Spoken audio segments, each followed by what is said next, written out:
¿Por qué? Porque realmente una persona que quiere salir adelante en la vida se prepara. Y entre más preparación usted tenga, más lejos puede llegar. E incluso en el reino de Dios y en los planes de Dios para usted. Entonces el rey escoge y le dice al encargado: búscame jóvenes que sean bien parecidos, que sean inteligentes, que tengan buen juicio y bien educados. Y ahí está Daniel y sus 3 amigos, que por cierto sufren un sacudimiento. ¿Por qué? Porque sus padres no están allí. Todo lo que les es común no está. Y entran a una cultura politeísta, completamente pagana, completamente ajena a lo que ellos vieron durante toda su niñez. Sus padres no están ahí, sus líderes no están ahí, los sacerdotes no están ahí, están solitos allí, sabiendo que el rey quiere adoctrinarlos para que sean parte de su corte. Y ese es el reto que tienen Daniel y sus amigos. Es tan fuerte el adoctrinamiento que viene para con ellos que les cambian incluso el nombre y les ponen nombres de dioses paganos que tienen que ver con dioses paganos.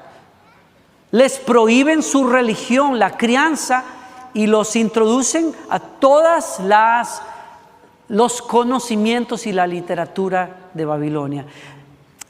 Hay tanto que ver aquí, pero me dirijo a un punto porque es importante notar eso. Qué oportunidad tan increíble para gente que venía de un pueblo pequeño y de un país pequeño. Qué oportunidad de tener las bibliotecas del mundo en la mano para educarse y crecer. ¡Wow! Fue terrible el medio, pero el potencial era enorme para ellos. Una oportunidad única en la vida y la tomaron. Ellos pudieron haber dicho no, yo quiero, pero no, aparte no podían. No podían. Entonces, pastor, ¿por qué estamos hablando de esto? Bueno, porque la semana pasada hablé a los padres acerca de ser mentores, instructores en las cosas de Dios para sus hijos, ser protectores para nuestros hijos. Hoy quiero hablarles acerca de preparar a la siguiente generación para los retos que tenemos por delante. Porque es cierto que nosotros tenemos que ser protectores de nuestros hijos, especialmente de los pequeños y de los que están en formación. Pero al ser protectores podemos caer en el error de ser proteccionistas, de sobreprotegerlos al punto de no capacitarlos para enfrentar el reto que tenemos por delante, que es una sociedad cada vez más alejada de los principios de Dios, de la palabra de Dios, una sociedad cada vez con menos sentido común, una sociedad en donde hay caos moral y en todo sentido, en donde lo bueno se llama malo y lo malo se llama bueno. Y por mucho que yo quiera proteger a mis hijos de esa sociedad, de alguna manera la cultura popular va a entrar y se van a exponer a ella. Y conforme la vida avance, yo no estaré todo el tiempo allí. Yo necesito darle herramientas a mi hija, a mis hijos, para poder defenderse y para poder ser usados por Dios más bien en esa cultura. Yo tengo que darle herramientas. Entonces no puedo meterlos en una burbuja. Tengo que entender que Dios me da poquitos años. Escúchenme, ¿cuántos son papás aquí? Levanten la mano. La gran mayoría. Tú tienes muy pocos años para formar una conciencia de acuerdo a la palabra de Dios en tus hijos. Muy pocos años, poquísimos. Aprovéchalos, por favor. Amén. Gracias a los que contestaron emocionados. Aprovechalo, porque son muy pocos años para que tú puedas formar discípulos de Jesucristo en lo más importante que hay en el universo, que es compartir la verdad de la palabra de Dios y formar carácter y mente, cosmovisión de acuerdo a lo que Dios dice en su palabra para que les vaya bien a ellos y a sus hijos. Tienes poco tiempo para eso, muy poco tiempo. Y por eso estoy hablando de Daniel, porque Daniel y sus amigos son exiliados en una cultura ajena a la fe de ellos y tienen que aceptar unos retos tremendos y los aceptan. Esa es la cosa. Aceptan el reto. Y yo creo que en buena parte es porque estaban preparados por sus padres para eso. Pero lo tuvieron que hacer solos, como le va a tocar a la mayoría. Van a estar solos. Van a ir a las universidades. Van a ir a confrontar toda una serie de formas de pensar y de vivir que se alejan y ponen en duda lo que han aprendido durante su niñez y su adolescencia. Y más vale que les hayamos dado las herramientas necesarias. Y por eso yo entiendo que Daniel es un buen ejemplo de que fuimos llamados a vivir la fe, pero a vivirla en medio de ellos, no alejados de ellos, como muchos hemos querido quizás. No se puede. Tenemos que vivir una fe que confronta las formas de vivir y de pensar. ¿Y cómo se hace eso? Es una de las tensiones más grandes en las que nos toca vivir. Le tocó a Daniel, a sus amigos, y le toca a usted, y me toca a mí, y le va a tocar más bravo a sus hijos todavía. Hay que vivir esa tensión. Hay que saber manejarla todos los días. ¿Cómo fue que ellos lo hicieron? Bueno, Daniel entra en un régimen dietético. Aquí comienzo ese viaje brevemente. Lo ponen en un régimen dietético y en una capacitación de 3 años. El verso 4 del primer capítulo dice: aprendieron el idioma y la literatura. Tremendo. ¿Tú quieres conocer el alma y el corazón de una cultura, de un país? Lee sus libros. Y con esto estoy diciendo algo. ¿Cómo nosotros vamos a alcanzar a una cultura si no queremos leer nada? No queremos leer. No queremos leer ni el periódico, no queremos leer nada, porque todo eso es del mundo. Señores, ubiquémonos. Nosotros necesitamos saber cómo conversar con las personas para poder comunicar nuestra fe. ¿Cómo lo vamos a hacer si no leemos? ¿Cómo lo vamos a hacer si no leemos algunas de las obras literarias que forman culturalmente a las personas? Usted dirá: ay, no, eso es del mundo, eso es basura. Señores, ustedes y yo necesitamos entender que para llegar al corazón de un imperio tenemos que llegarle al corazón, leerlo, y la lectura es el medio. No hay otra manera. Lo que una cultura canta, lo que una cultura escribe. Y esa fue la oportunidad de Daniel. El punto es, aquí está lo interesante al principio de la historia, su único punto de resistencia fue, él aceptó esa escuela. Vuelvo a eso, aceptó entrar en esa capacitación. Le cambiaron el nombre, le cambiaron su vestimenta, le cambiaron su apariencia para que fuera conforme a los estándares y el protocolo de la corte. Si usted hubiera visto a Daniel, me detengo ahí un momento quiero ir a un punto, pero si usted viera al Daniel que estaba siendo capacitado, comparado con el Daniel que estaba en Jerusalén, usted no lo hubiera reconocido. Si esto hubiese pasado en esta época, algunos cristianos por ahí hubieran dicho: el mundo se metió en la vida de Daniel. No, señores, es que uno viste y se ve muy de acuerdo a la cultura del momento. Y no hay otra, a menos que usted quiera salir en un drama bíblico siendo Elías o de Juan el Bautista o algo así. Y hay gente que piensa así. Hay gente que se quedó en esa era. Hay gente que dice: ¿para qué te pintas el pelo si naciste así? Dios te hizo así. Pintarte el pelo es una rebelión contra Dios. No, señores, es verse bonito. Si a usted alguien dirá: debes decir eso porque se está pintando el pelo. Pues no. Volvemos al bendito tema. Yo dije hoy: no voy a entrar en ese tema, pero voy a entrar en ese tema. ¿A usted qué le importa si me lo pinto? Pero no es el punto. Ok, el punto es: hay una cultura, hay un momento en la historia donde todos vivimos y no andamos en sandalias y con calzoncillos de lino como en la época bíblica. No, las cosas cambian, hay tendencias, hay modas, hay protocolos, hay asuntos que vamos adquiriendo, lo queramos o no, porque somos parte de esta cultura, somos parte de este país. Entonces, Daniel, una vez que adquiere todo eso, lo único que dice es: lo que tú quieras, pero permíteme no comer de lo que se va a ofrecer en esa mesa.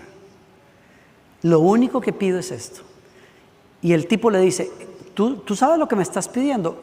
Me puede costar la vida si al final. Y Daniel le dice: dame 10 días, aliméntanos, con solo vegetales y agua. Y cuando a los 10 días tú nos revisas, tú dirás, tú toma la decisión. Se la jugó, pero al jugársela, diciéndole no, pidiendo permiso para decir que no, en un área donde su conciencia le decía, no puedo permitir eso. Habría cerdo y habría otras cosas allí que no eran permitidas para Daniel, según su crianza, y él tiene las agallas de decir, yo a esto le entro, pero hay puntos donde yo tengo que decir no. Esa es la lección. Y el oficial le dice, me regalas agua, y el oficial le dice, dale, me la voy a jugar. 10 días después, Daniel y sus amigos se veían mucho más lozanos y saludables y rindieron mejor que todos los demás, y ahí se ganó la confianza de la corte. ¿Alguien me está escuchando acá? Tú no le vas a poder hablar a una cultura si no te has ganado la confianza de esa cultura. Y ahí estamos los cristianos, hablando en términos y formas que la gente no entiende afuera. A veces vistiendo de la forma más obsoleta porque no queremos que el mundo se meta en la iglesia. Y con ese cuento nos volvemos obsoletos. No sabemos hablar y comunicarnos con una cultura. No sabemos ganarnos la reputación necesaria para que esa cultura nos escuche. ¿Saben cómo se gana esa reputación? Con excelencia. ¿Saben cómo se gana? Con trabajo. ¿Saben cómo se gana? Con educación. Esas son cosas con las que usted gana una plataforma para que esta cultura esté dispuesta a escucharte. Y Daniel la hizo muy bien. Y cuando el rey los mira y los prueba, resulta ser que Daniel y sus amigos muestran, especialmente Daniel, una capacidad, una sabiduría, un discernimiento que el rey dijo, a este lo quiero en mi corte. Y a partir de ahí la historia de Daniel es una en donde Daniel y sus amigos tienen que aprender a ser parte de esa cultura sin dejarse absorber por esa cultura. ¿Alguien está aquí conmigo? Dice, en todo asunto de sabiduría y conocimiento que el rey les consultó, los encontró 10 veces superiores a todos los magos y encantadores que había en todo su reino. Y ahí Daniel comienza a fungir, a realizar una obra de Dios impresionante en la corte. Por ejemplo, interpretó los sueños que tenía Nabucodonosor, el rey. No le ponga a su hijo un nombre tan largo, pero ese es uno de los reyes más poderosos que hubo en la historia. Y Nabucodonosor quedó sorprendido cuando Daniel interpreta sus sueños. Y Daniel gana una confianza mayor y un puesto mayor dentro de la cultura donde él vivía. Y el rey Nabucodonosor cayó sobre su rostro, se postró ante Daniel y ordenó que le ofrecieran presentes e incienso. Y el rey habló a Daniel y le dijo, en verdad que su Dios es Dios de dioses, Señor de reyes y revelador de misterios, ya que tú has podido revelar este misterio. Y lo puso en alto y engrandeció a Daniel y le dio muchos regalos espléndidos y lo hizo gobernador sobre toda la provincia de Babilonia y jefe supremo sobre todos los sabios de Babilonia. Porque estaba en medio de la cultura, pero haciendo la obra de Dios. ¡Wow! Tremendo. Sus amigos no se quedaron cortos. Ustedes se acuerdan, Sadrach, Mesach y Abednego estaban en medio de la gente cuando se dio la orden de que todo el mundo se inclinara delante de la estatua de oro que el rey se hizo para sí mismo. Y los únicos tres que quedaron de pie cuando las trompetas sonaron fue Sadrach, Mesach y Abednego, porque ellos dijeron lo que ustedes quieran, pero sabemos a quién adoramos nosotros. Nosotros solo doblamos rodillas delante de Dios. Se acabó. Nadie había notado, escuchen, nadie había notado que eran diferentes. Porque ellos no andaban así con la estrellita de David para que todo el mundo supiera que eran distintos. O el pescadito que a los cristianos nos gusta, la calcomanía del pescadito. A todos le ponemos el bendito pescado. O la llamita del Espíritu Santo. Todo es figurativo para nosotros a veces los cristianos. El pescadito, la llamita, para que todo el mundo sepa. Ellos no andaban con esas vainas. Ellos no necesitaban eso. Nadie sabía realmente que ellos eran diferentes porque se veían como todos los demás. tenían trabajos como todos los demás, comían como todos los demás, pero cuando se tocó el meollo de la devoción personal, ellos se pusieron de pie. ¡Wow! A mí me dicen mucho, ay pastor, será como yo, jovencito, a los 14 años, había salido de la religión de mi país, había tenido un encuentro con el Señor y un familiar me invita para ir a un funeral y digo no, porque eso significaría entrar en ese templo y no me quiero contaminar porque ahí pasa esto y aquello. ¿Qué nos pasa a los cristianos? Qué raro, todo nos contamina. Y entonces, ¿qué es lo que tenemos por dentro nosotros? ¿Tenemos una idea o tenemos al mismo Espíritu que levantó a Jesucristo entre los muertos? ¿Qué es lo que tenemos? ¿Qué es lo que hay dentro de nosotros? Se quedaron de pie. ¿Y qué les costó? El horno de fuego.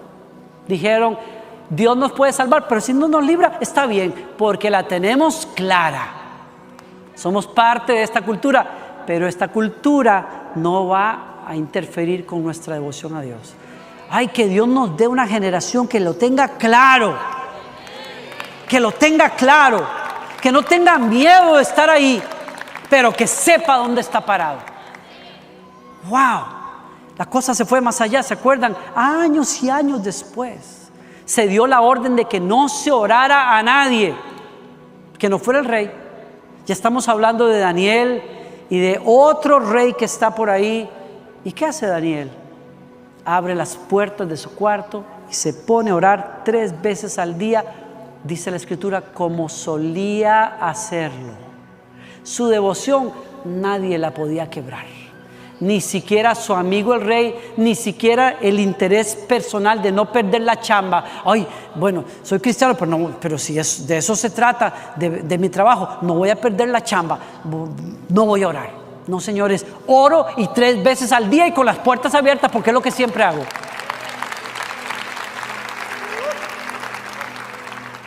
A veces no la tenemos clara.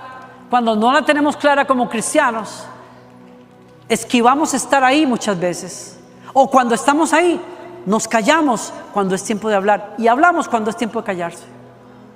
No sabemos navegar. Estamos ahí y decimos, pues bueno, yo estoy aquí para ser próspero. Entonces cuando te pasan cosas que no son, y negocios y asuntos, tú dices, bueno, Señor, pues ahí tú perdona, mira para otro lado, porque aquí la cosa es, tú me trajiste para prosperar en esta tierra. No sea bobo. Dios no lo va a traer a usted a prosperar a costa de su integridad personal, de la moral. Pues que cuando no la tenemos clara, ahí negociamos lo que sea. Y si nos ofrecen un negocio ahí medio raro, usted dice, pues bueno, Señor, ahí te llevaré el diezmo. No sea bobo. Usted no va a comprar a Dios ni va a convencer a Dios como algunos. Ay, Señor, haz que este negocio funcione. Sí, está medio ilegal, pero no importa que funcione, porque al final yo voy a servir, yo voy a bendecir a la iglesia. No sea bobo, eso no funciona. Digo, miren, perdón. Estoy hablando de esa manera, pero es por, en fin, usted sabe lo que le estoy diciendo. Así es que Daniel oró. ¿Y qué le costó? Le costó ir al foso de los leones. Y allí el Señor lo libró. Y Nabucodonosor, o el rey que está en ese momento, se tira al piso y dice, el Dios verdadero es tu Dios. Quiero que se escriba, que se manden cartas a todo el imperio, que el Dios de Daniel es el Dios que libra, es el Dios todopoderoso.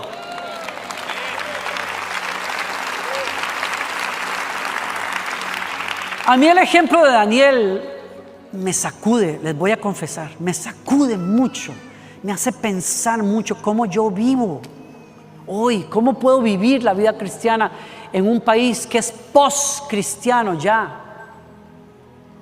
que no cree lo que una vez creyó, que niega las bases que tenía.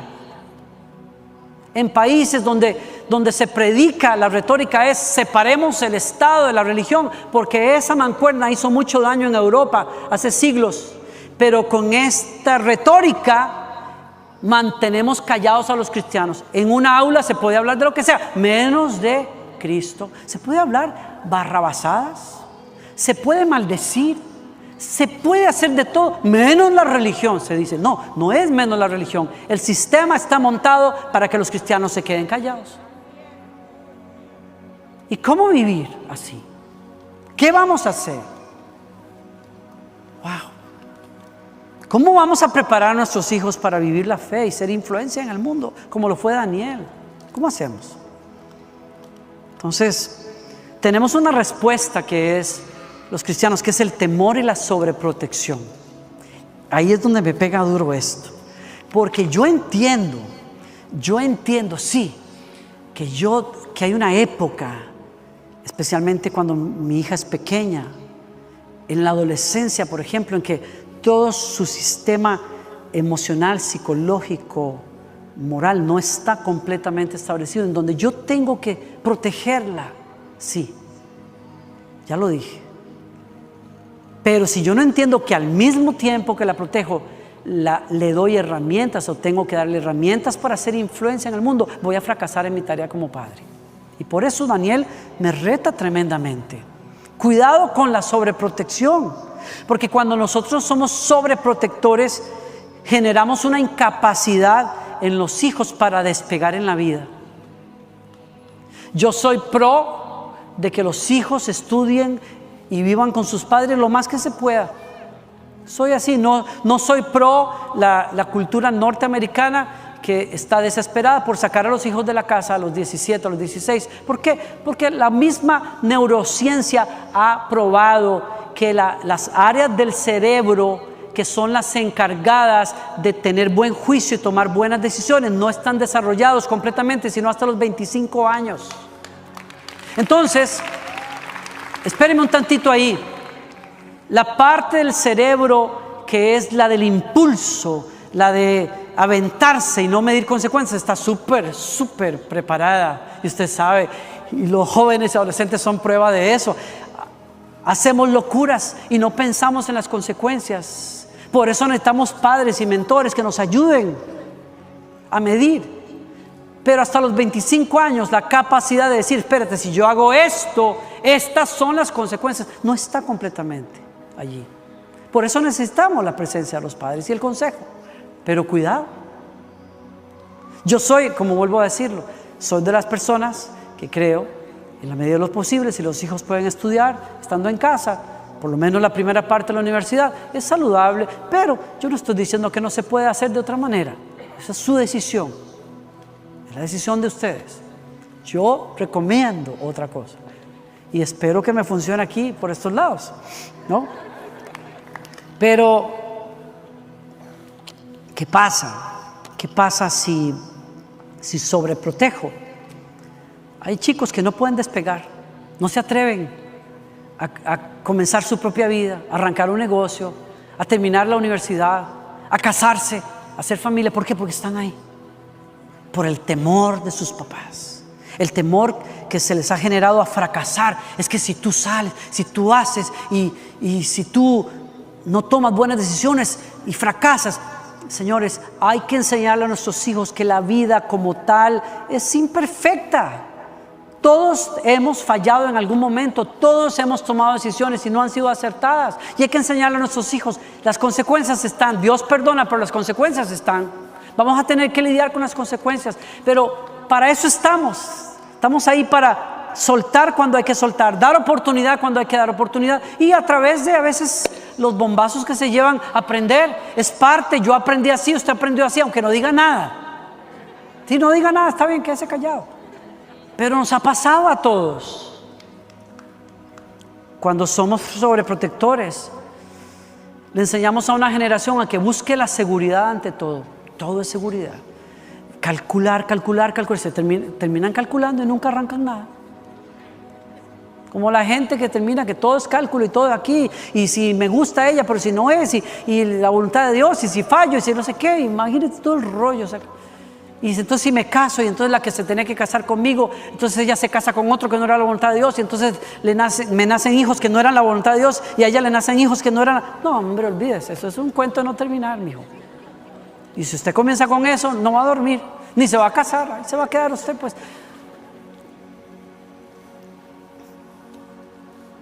Alguien decía en este libro, por cierto, mi generación es una generación donde crecimos con las medidas de seguridad como regla. Nunca, usted se acuerda, ahora uno quiere que Victoria aprenda a andar en bicicleta, aprendió a andar en bicicleta, ahora con el board que no sé cómo se llama, y entonces uno está, ponte rodilleras, ponte el casco. ¿Usted se acuerda cómo se aventaba uno a andar en bicicleta por las cuestas de Latinoamérica?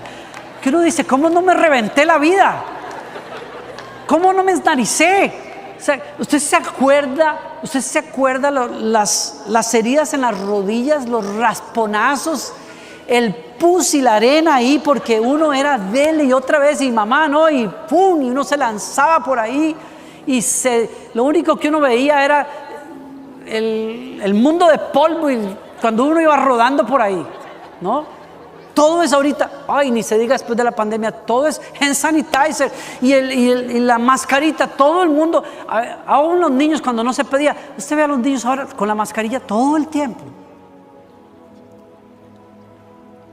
Ya veo que muchos de ustedes no están usando mascarilla, pero bueno, usted sabrá por qué. Pero el punto es, los cinturones de seguridad. ¿Usted se acuerda cuántos muchachos nos metíamos en un autobús, 70 personas, a esas velocidades y por las carreteras de Latinoamérica, que uno dice, ¿cómo no lo matamos? Nadie llevaba cinturón de seguridad. Somos una generación que todo es seguridad, que no les pase nada, y el cinturón y el casco y aquí y allá. ¿Y qué generamos con eso? Una generación que no quiere arriesgar nada. Que cuando uno les dice, vamos a servir a Dios, no, porque en ese país predicar es un problema. No, yo no quiero problemas con nada. No quieren servir a Dios, porque servir a Dios es un riesgo. Ser cristiano es un riesgo. Ser cristiano significa que a veces te van a rechazar y te van a decir bobo y estúpido, ¿y por qué? Retrasado. Y vas a tener que, pero como papá y mamá.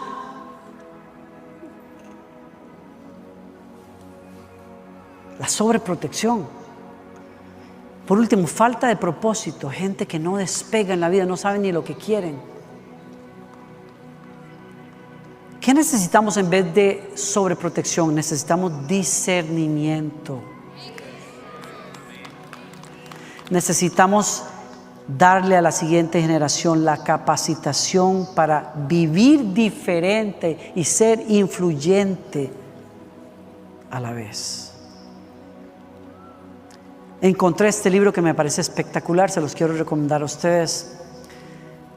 David Kinnaman, o como se diga, escribió un libro que se llama Los Perdimos, y está hablando de los jóvenes que se van de la iglesia en esta generación, y él dice, tenemos que escoger entre sobreprotección y discernimiento, porque estamos formando cristianos que no la van a hacer en la próxima generación.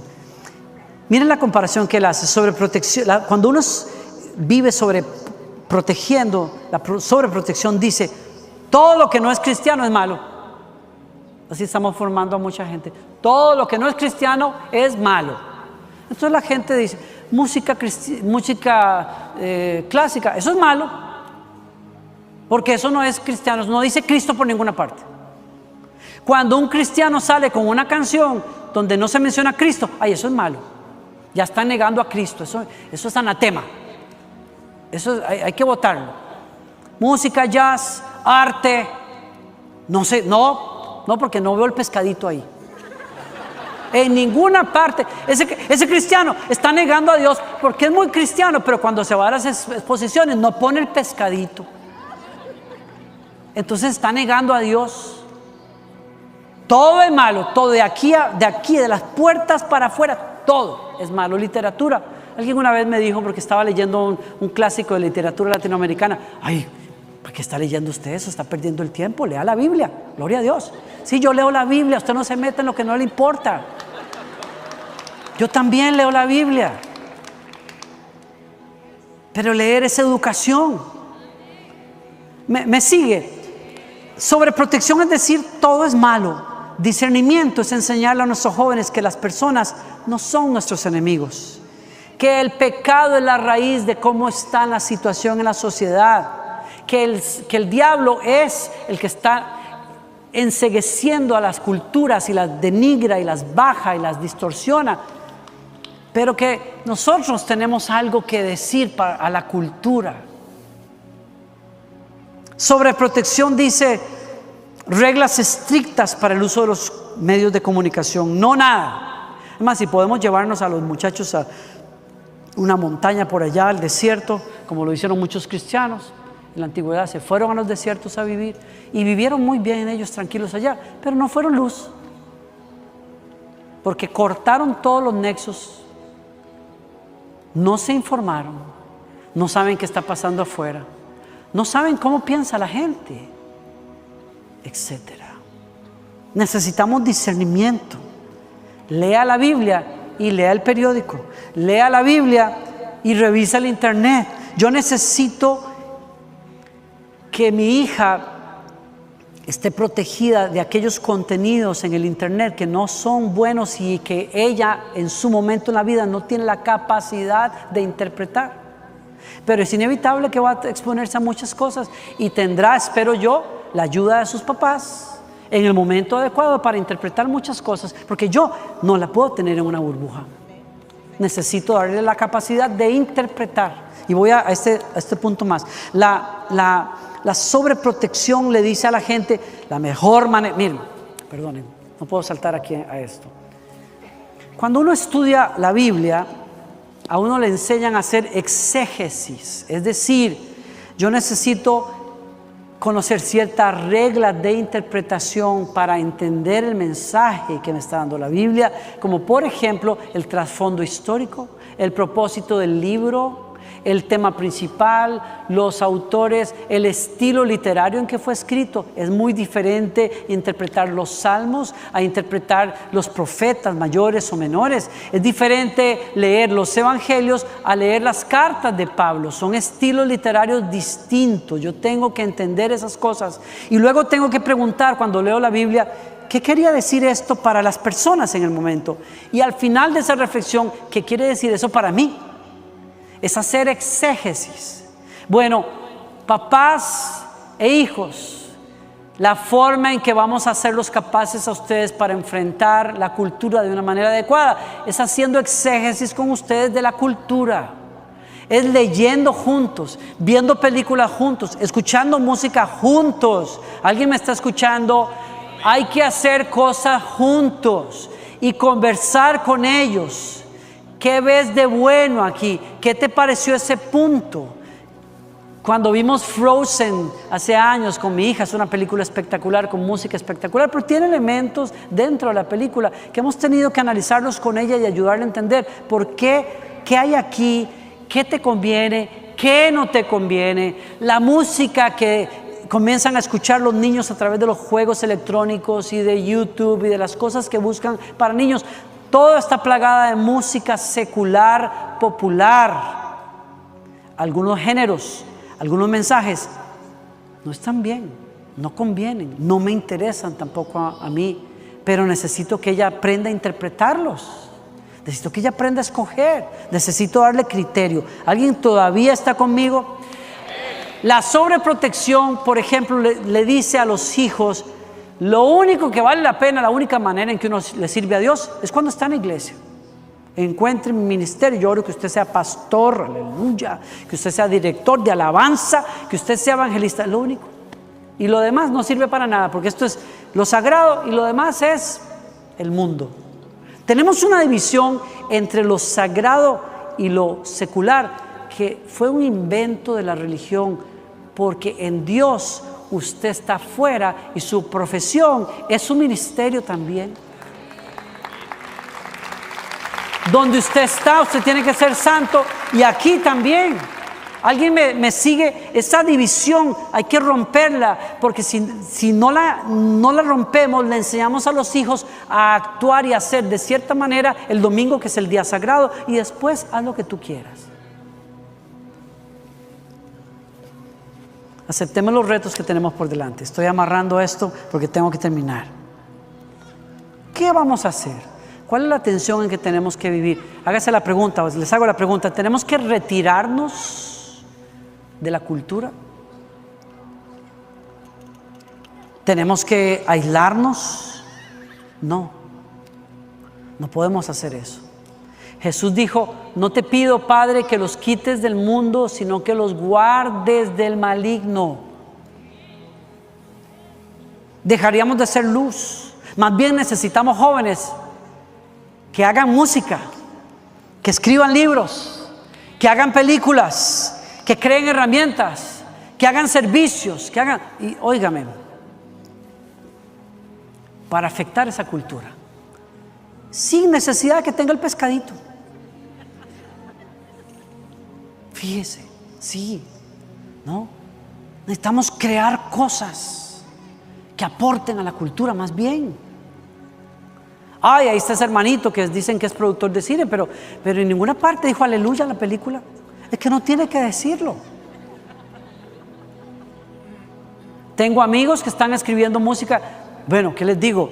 Tales tiene un disco que le escribió a su esposa, todas las canciones, que está solo en portugués, que yo digo, ¿cómo puede ser que un disco así no esté en español? Bueno, fue criticado por la iglesia en Brasil porque, qué barbaridad, se echó al mundo. Ahora está hablando de besar y de abrazar y que quiero estar cerquita tuyo a su esposa. Y con razón, la iglesia cristiana no tiene música para cuando se van a casar los chicos y quieren hacer una serenata. Tienen que buscar a Luis Miguel. Porque ahora, no importa si Luis Miguel tiene algo que vale la pena en una letra, pues está bien. Usted dirá, ay, pastor, se echó al mundo. No, señores, hay que aprender a discernir. Hay cosas que son hermosas, que funcionan, está bien. Hay gente que me he topado en algunos países que cuando me ven me dicen, mi esposa no quiere escuchar su música. ¿Por qué? Bueno, porque cuando nos íbamos a casar le dieron una serenata con música suya. Y ya le agarró odio a usted. Ya Danilo Montero me sale pintado hasta en la sopa. ¿Cómo puede ser? Tenemos que ser creativos. No le vamos a comunicar el amor a nuestra esposa diciendo aleluya, gloria a Dios y hablando en lenguas. ¿Alguien me sigue aquí? Hay productores, ese es el tema. Miren, ay Dios mío, ¿por qué me caliento cuando ya tengo que terminar ahora? Hace rato tenía que terminar y tengo todavía mucho que decirle, pero vamos a la tercera parte. Entonces, miren, ay Dios mío, el día que hicimos la separación sagrado de secular, dañamos el ministerio de la música cristiana. Porque entonces, ¿qué pasa? Hay generadores creativos de arte en la música que hoy podrían estar afectando a millones de personas porque tienen toda la capacidad para hacerlo. Tienen la voz, la musicalidad, la capacidad artística para hacer voces a una cultura, pero no lo son porque se tildaron de cristianos. Y los cantantes cristianos solo alimentan un público cristiano.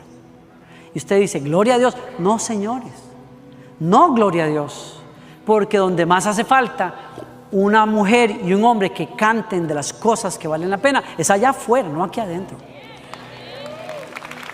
Entonces, ¿qué pasa? Que por esa división que hicimos, ahora hay música cristiana y música secular. Y si alguien que tiene capacidad quiere ir allá, la iglesia lo apedrea y dicen, se echó al mundo, ya se echó al mundo, ahora está hablando. ¿Y dónde dijo Cristo? En ninguna parte. No hemos entendido para qué estamos aquí. Estamos aquí para afectar con la luz las tinieblas. Para eso estamos aquí. Miren, el profeta les dijo, edifiquen casas, habítenlas, planten huertos, coman de su fruto, tomen mujeres, tengan hijos, tomen mujeres para sus hijos, den a sus hijas a maridos que les den a luz hijos y hijas y multiplíquense y no disminuyan, aleluya, decimos los hispanos, y busquen Busquen el bienestar de la ciudad a donde los he desterrado y rueguen al Señor por ella, porque en su bienestar ustedes tendrán bienestar. No hemos entendido que estamos aquí para afectar, no para escondernos.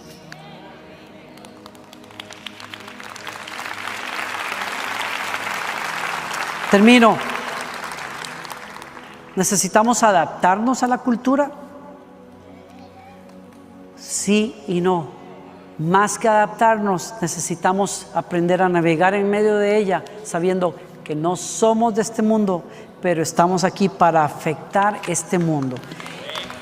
¿Y cómo lo hizo Daniel?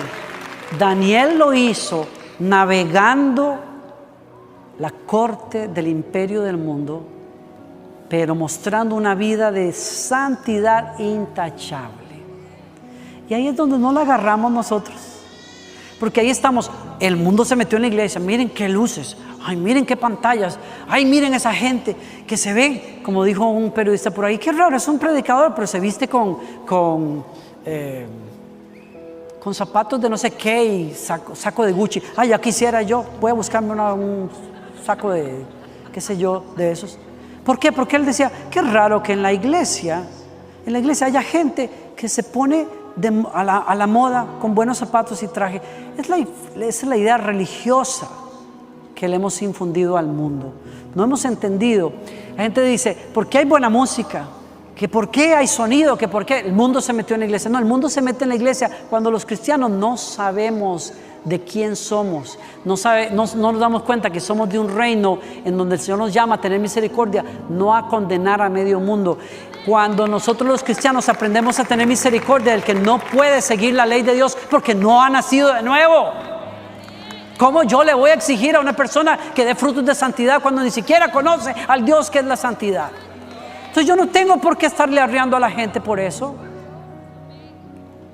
El mundo se mete en la iglesia cuando usted, cristiano, comienza a buscar la plata por la plata nada más, yendo por encima de su carácter y de la integridad.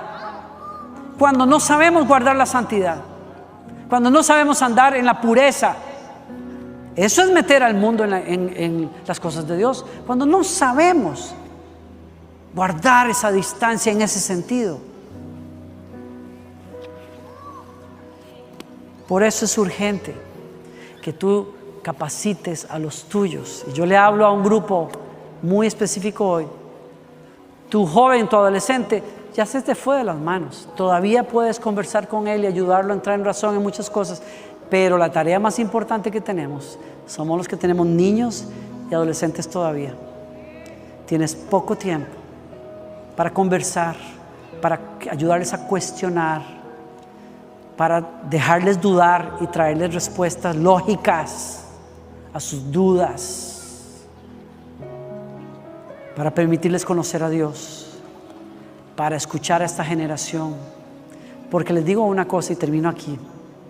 Esta generación lee a veces mejor que nosotros. Sí. Algunos de ellos están llamados a leer a Dios y escuchar a Dios, moverse de maneras que nosotros no los vimos, como le pasó a Elí y a Samuel. ¿Quién tenía que escuchar a quién ahí? Hay dos generaciones, una muy grande y otra muy joven, pero el que recibió el entendimiento fue Samuel, no Elí. Elí pertenecía a una religiosidad que perdió el contacto con lo que Dios quería hacer en ese momento. Samuel escuchó la voz de Dios y sabía que Dios quería hacer algo en el país. Así es que los padres vamos a tener que conversar mucho y vamos a tener que escuchar mucho también para ayudarle a esa generación a llegar a donde tiene que llegar. ¿Alguien acepta el reto de vivir en esa tensión?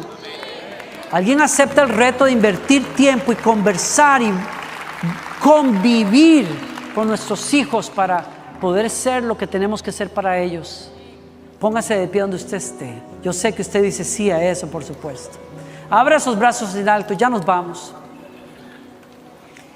Padres, quiero invitarle a que con esos brazos arriba se consagre a Dios y dígale: Señor, yo acepto este reto, Señor.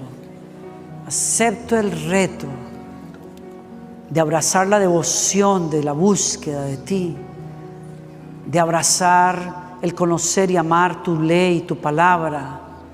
Pero acepto el reto también, Señor, de ser padre, de conversar, de convivir y de darle herramientas a la siguiente generación. Ayúdame, Señor, ayúdame a capacitarlo, ayúdame a escucharlo, ayúdame a contestar sus dudas y preguntas.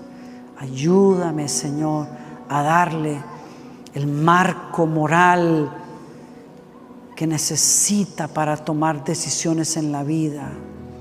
Yo hoy bendigo a esa nueva generación, valientes, llenos del Espíritu Santo, creativos, atrevidos, Danieles para esta época. Los bendigo donde están, que el Espíritu Santo los llene, que la gracia de Dios los capacite y que sean luz e influencia en este país y en las naciones. ¿Saben dónde comienza este reto?